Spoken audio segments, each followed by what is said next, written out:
부활의 축복이 오늘 이 예배 참여하신 여러분 모두에 함께 하시기를 주님의 이름으로 축원을 드립니다. 오늘 이 말씀을 중심으로 내가 부활의 증인이다 라는 설교의 제목으로 함께 은혜를 나누고자 합니다. 기독교가 전 세계를 점령하게 된 데는 그만한 이유가 있습니다. 첫째는 역사적인 사실에 근거한 종교이기 때문에 그렇습니다. 둘째는 구원의 종교이기 때문에 그렇습니다. 셋째는 삶을 변화시키는 종교이기 때문에 그렇습니다. 넷째는 사람을 변화시키는 종교이기 때문에 그렇습니다. 이 모든 사건의 근거는 바로 예수님의 부활에서부터 시작되었다는 사실을 우리는 염두에 두어야 할 것입니다. 예수님은 다시 살아나셨습니다. 부활은 오늘 본문은 부활의 확실점을 설명하고 있습니다.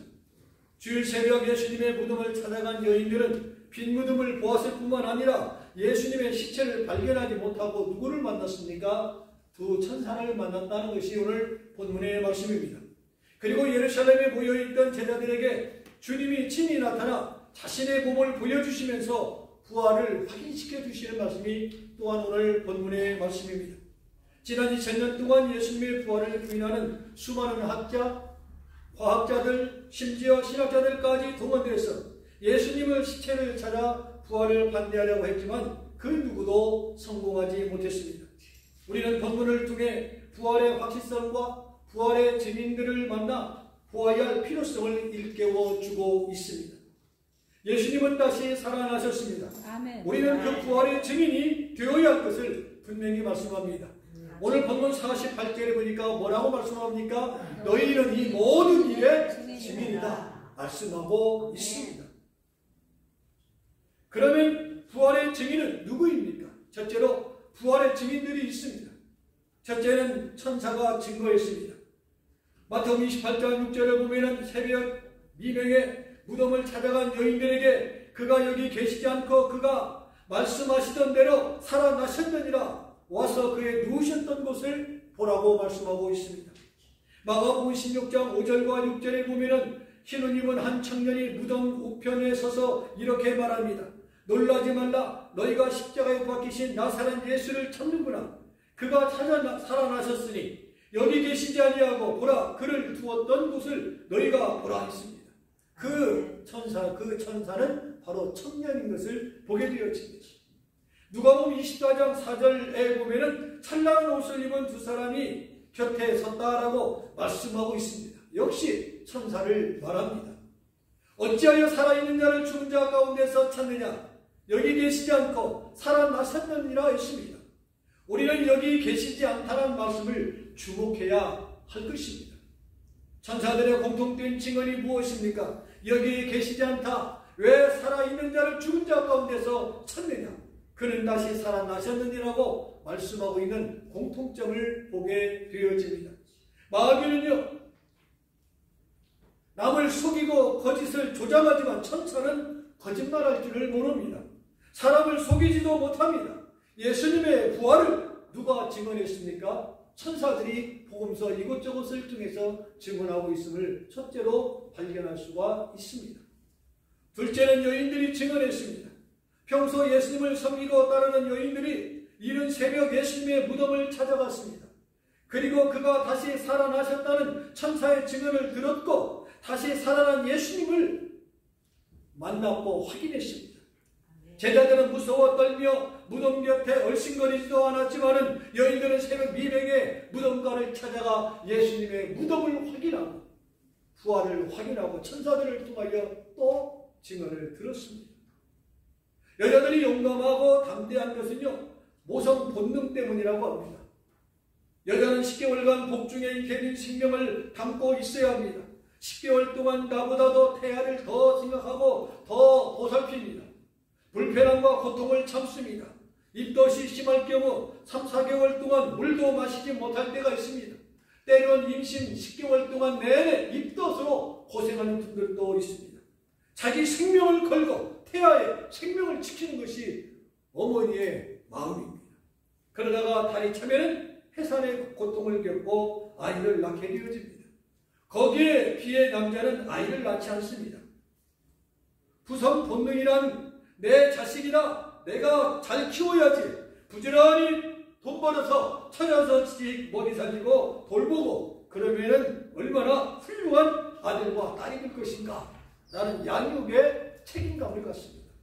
그래서 하루 종일 집 밖에 나가서 열심히 일합니다. 그래서 남편들을 일컬어 뭐라고 말합니까? 밖에서 일하기 때문에 바깥양반이라고 표현을 하게 되어집니다. 여자는 생명의 잉태와 생명의 공유와 공존을 경험했기 때문에 강합니다.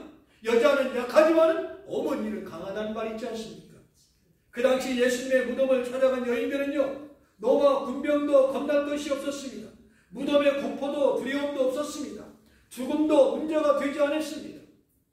여인들은요, 죽음의 그늘에 짙게 드리운 예루살렘 시내에 들어와 예수님이 살았다고, 예수님을 만났다고 크게 외치며 산 증인이 되었던 것을 보게 되어집니다.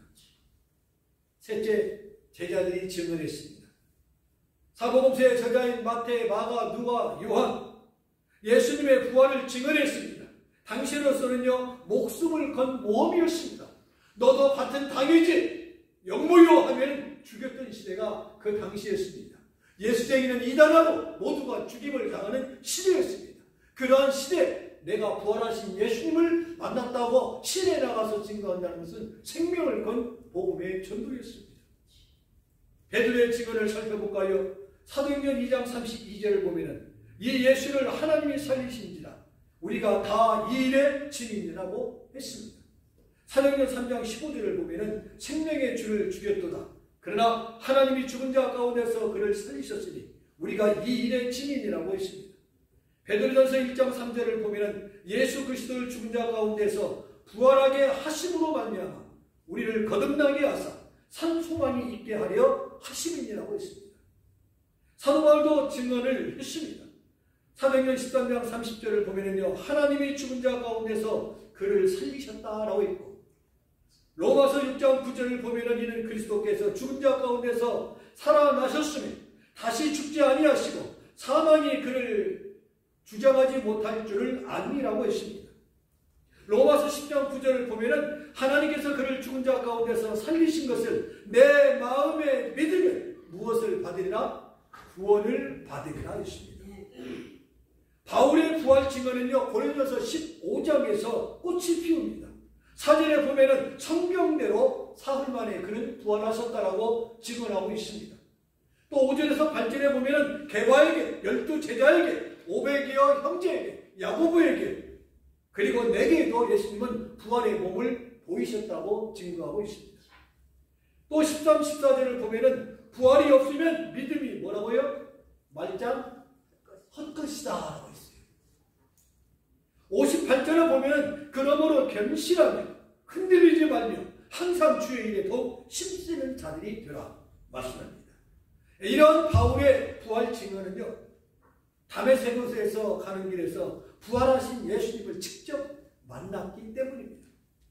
베드로와 바울의 증언은요, 누구에게 들어서 배운 것이 결코 아닙니다. 부활하신 예수님을 직접 만났기에 내가 만난 예수님을 담대하게 생명을 걸고 증거할 수 있는 것입니다. 여러분들이, 저나 여러분이 복음을 증거할 때는 성경 66권에 있는 말씀을 증거하는 것도 중요하지만 더 중요한 것은 나의 삶의 현장 속에서 내가 만난 예수님을 전하는 것입니다. 그런 사람에게 확신과 믿음과 소망이 있는 것입니다. 둘째로 예수님 자신이 증언합니다.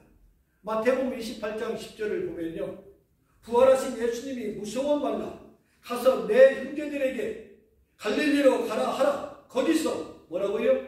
나를 만나리라. 예수님은 여러 차례 직접 나타나 자신을 보여주면서 증언하고 있음을 보게 되어집니다.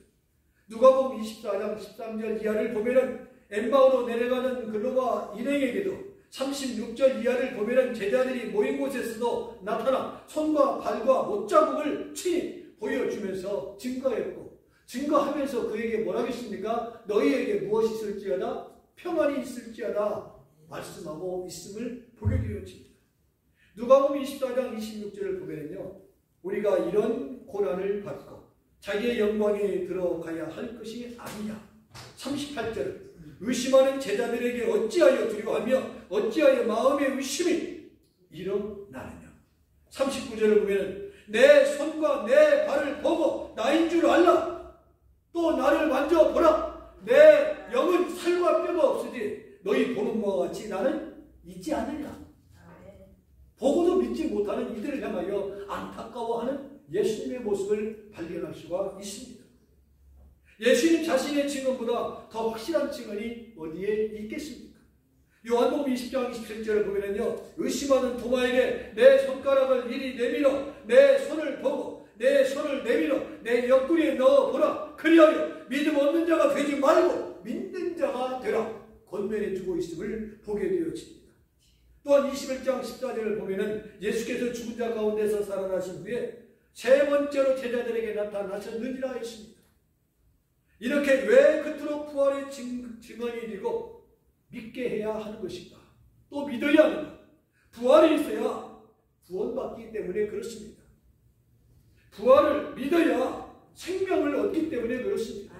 부활을 믿어야 천국에 대한 소망을 얻을 수 있기 때문에 부활을 믿으라는 것입니다. 예수님은 우리의 롤 모델이 되어주셨습니다. 잉태하고 고난받고 매장하고 부활하고 승천하고 다시 오시마 약속해 주신 주님. 우리도 추후에 예수님과 같은 과정을 거쳐서 영원한 영생을 누린다는 산 소망으로 롤 모델로 우리들에게 친히 보여주신 것입니다. 요한복음 11장 25, 26절에서 예수님은 나는 부활이요 생명이니 나를 믿는 자는 죽어도 살겠고 무릇 살아서 나를 믿는 자는 영원히 죽지 아니하리라 말씀하여 주셨습니다. 그러면서 네가 이것을 믿느냐 말씀하여 주셨습니다. 예수님이 부활이요 생명이신 것은 불변의 진리입니다. 중요한 것은 뭡니까? 이것을 내가 믿느냐는 것입니다. 믿으면 나의 부활이 되고 나의 생명이 되지만 믿지 아니하면 나와는 아무런 상관이 없게 되어진다는 것입니다. 마지막 세 번째는 우리가 증인이 되어야 합니다. 오늘 설교 제목처럼 내가 부활의 증인이 되어야 하는 줄로 믿습니다. 본문 48절에 보면은 너희는 이 모든 일의 증인이라고 했습니다. 마태복음 28장 19, 20절을 보면은요, 그러므로 너희는 가서 이 모든 민족을 제자로 삼아 아버지와 아들과 성령의 이름으로 세례를 베풀고 내가 너희에게 분부한 모든 것을 가르쳐 지키게 하라. 내가 세상 끝날까지 너희와 항상 함께 있으리라고 말씀하여 주셨습니다. 마가복음 16장 15절을 보면 너희는 온 천하에 다니며 만민에게 복음을 전파하라 말씀하실 것. 요한복음 20장 21절을 보면 아버지께서 나를 보내신 것 같이 나도 너희를 보내리라 했습니다. 그뿐입니까? 사도행전 1장 8절에 보면은 승천하기 직전에 뭐라고 말씀하셨습니까? 오직 성령이 너희에게 임하시면 너희가 권능을 받고 예루살렘과 온 유대와 사마리아 땅 끝까지 이르러 내 증인이 되라고 말씀하고 있습니다. 여러 구절을 종합하면 예수님의 부활을 뭐라고요?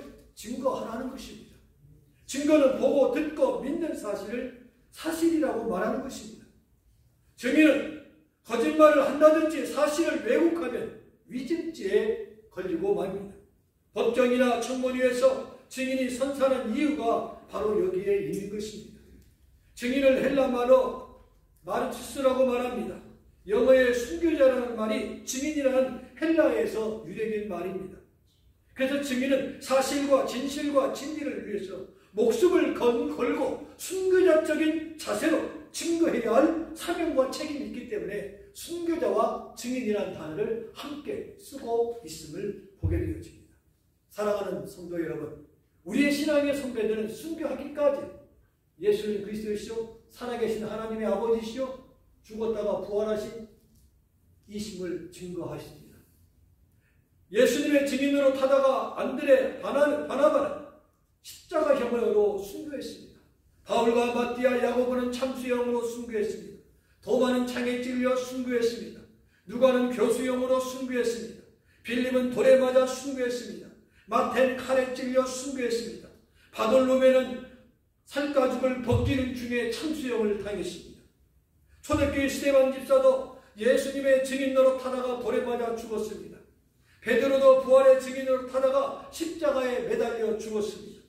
바울도 부활을 증거하다가 우리가 돌에 맞고 채찍에 맞고 옥에 갇히고 쫓겨 다니다가 결국에는 어떻게 됐습니까? 순교한 것을 보게 되어집니다. 그들의 증언을 위해, 그들의 증언 위에 바로 우리는 교회를 세우고 신앙을 지켜나가고 있는 것이 오늘 이 자리에 저와 여러분의 현장인 것입니다. 그 신앙의 증인과 신앙의 발판이 없었다면 오늘 우리는 존재하지 못했을 것입니다. 그리고 부활이 없는 중에 우리가 신앙생활을 하고 있다면 어리석은 중에 가장 어리석은 짓을 우리가 하고 있는 것일 것입니다. 그래서 진실로 내가 예수님의 부활을 믿는다면 무엇이 되어야 합니까? 증인이 되라고 말씀하고 있습니다. 부활은요 진실이고 진리입니다. 사실을 사실이라고 말하는 것은 그다지 어려운 것이 아닌 것입니다. 예수를 믿어야 구원받는다는 것 진리이기 때문에 어려울 것이 없다는 것입니다. 예수님은 다시 살아나셨습니다. 이 소식에 증언합시다. 선포합시다. 그리고 외칩시다. 우리는 하나님의 사랑과 구원을 노래합시다. 증인이 되겠느라고 순교자의 삶을 살아가겠느라고 이 부활절 아침에 우리는 하나님 앞에 다짐을 해야 할 줄로 믿습니다. 오늘은 부활 주일입니다. 내가 부활의 증인이 되어야 합니다. 내가 부활의 증인이 되기를 결단한 이 아침이 되시기를 주님의 이름으로 축원을 드립니다.